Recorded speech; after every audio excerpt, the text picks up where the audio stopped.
सख्खा मित्र पक्का वैरी, मित्राच्याच दुकानात मित्राची चोरी, सीसीटीव्ही थेट कैद, मैत्रीचा मुखवटा, अतून चोरीचा डाव। खांडबारा येथील एका दुकानात जवळच्या मित्रानेच विश्वासघात करत हात साफ केल्याची धक्कादायक घटना उघडकीस आली। दुकान मालकाचा विश्वास चोरून मित्रच चोर निघाल्याने सीसीटीव्ही फुटेजमुळे स्पष्ट झाले। आरोपी अनिल रंजनलाल शर्मा यांच्या विरोधात BNS कलम 303(2) अन्वये गुन्हा दाखल करण्यात आलाय। या प्रकरणी फिर्यादी जितू सुरेश परदेशी राहणार खांडबारा तालुका नवापूर यांनी विसरवाडी पोलीस ठाण्यात तक्रार दिली। मिळालेल्या माहितीनुसार परदेशी यांच्या दुकानातून सुमारे वर्षभरापासून पैसे गायब होत असल्याचे जाणवत होते। नुकसान वाढू लागल्याने आणि कर्जाचा डोंगर चढू लागल्याने पैसे जातात तरी कुठे हा प्रश्न सतावत होता। संशय बळावताच दुकानातील सीसीटीव्ही तपासण्यात आले आणि तेथे सत्याचा स्फोट झाला।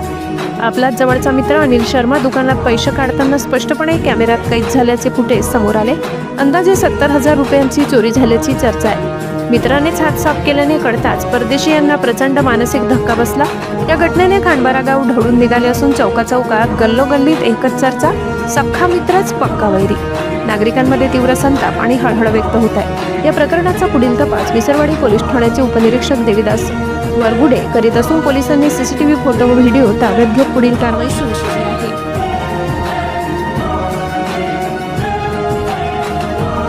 नवापूर बोलतोय, महाराष्ट्र ऐकतोय, चर्चा नवापूर, लोकशाहीचा बुलंद आवाज। संपादक गिरीश सोनवणे।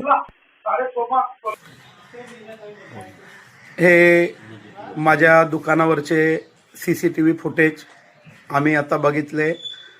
मी महावीर कृषी सेवा केंद्राच्या सरकारमान्य दुकानाचा चालक व मालक आहे, जितू सुरेश परदेशी। आमच्या दुकानात सीसीटीव्ही लावलेले आहे। इथं गल्ल्यावर सुद्धा इथं कॅमेरे वगैरे आहे। तर 1.5 वर्षापासून म्हणजे आमच्या बिझनेसमध्ये म्हणजे उलाढाल, माझ्या आईची तब्येतीचं टेन्शन, याच्यात माझं म्हणजे पूर्ण तंतोतंत हिशेब वगैरे काय केलं नाही। माझं फॅमिली प्रॉब्लेम, मिसेसची पण आमचं थोडं भांडण तंटे सुरू होते। पैसे चोरी होतात, पैसे सापडत नाही। मी मिसेसवर शंका घ्यायचो, भावावर शंका घ्यायचो। मी सांगायचो व्यापारी डबल पैसे घेतात। पण माझा मित्र हा जो पण आहे सीसीटीव्ही फुटेजमध्ये, अनिल रंजनलाल शर्मा हा व्यक्ती इथं माझ्या गल्ला सांभाळायचा एकदम विश्वासू, माझ्यापेक्षा वयाने फार मोठा आहे, माझ्या मोठ्या भावासोबत शिकलेला आहे। हा व्यक्ती माझ्या गल्ल्यावर बसायचा, मदत करायचा 2-3 तास। मी कधी याच्यावर शंका घेतली नाही, कधी काय नाही। पण आता जेव्हा म्हणजे डोक्यावरून गेलं की माझं घर मी विकलेलं आहे, माझे वडिलोपार्जित घर डॉक्टर किशोर पाटलांना 25 लाख मध्ये, ते पण 25 लाख संपले वर्षभरमध्ये। मोठ्या वहिनीचे दागिने मी घाण ठेवले 10.5 लाख मध्ये, आता त्यालाच पैसे देण्यासाठी। मग बिझनेसमध्ये पैसे मोठ्या भावाकडून कर्ज घेणं, दुकानवाल्यांचे पैसे, कंपन्यांचे पैसे माझ्यावर बाकी आहे। मग माझ्या मिसेसचं म्हणणं होतं की पैसे जातात कुठं। तर मग शेवटी मी नोकरांवर शंका घ्यायचो, पण एवढे लाखोमध्ये आकडा जात होता, कारण की रोजचे 5-7 हजार रुपये धरले तर महिन्याचे 2 लाख रुपये। आणि माझा व्यवहार व्यापाऱ्यांकडे खराब दिसला असल्यामुळे मला कोणी बिलिंगमध्ये जास्त माल द्यायचा नाही।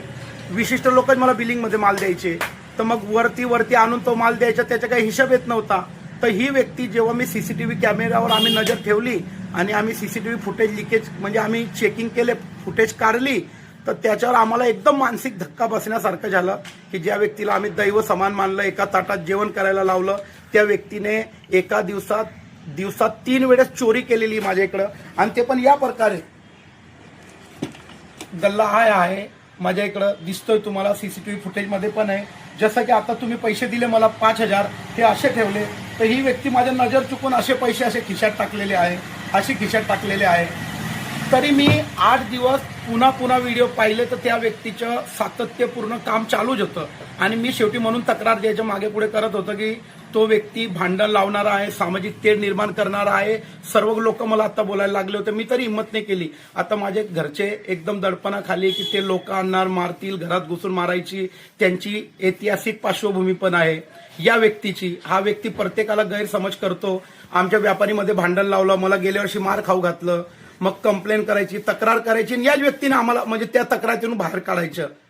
म्हणजे एकीकडे हा विलन होता, पण हिरो बनून जायचा आमच्यासाठी, म्हणून आम्हाला कधीच लक्षात आलं नाही। शेवटी दैवी कृपेने शेवटी हे याचं जे पण आहे पितळ उघडं पडलं। आता बघू पुढे घरचे लोक, आमचे वरिष्ठ लोक जे बोलतील त्याप्रमाणे करू काहीतरी।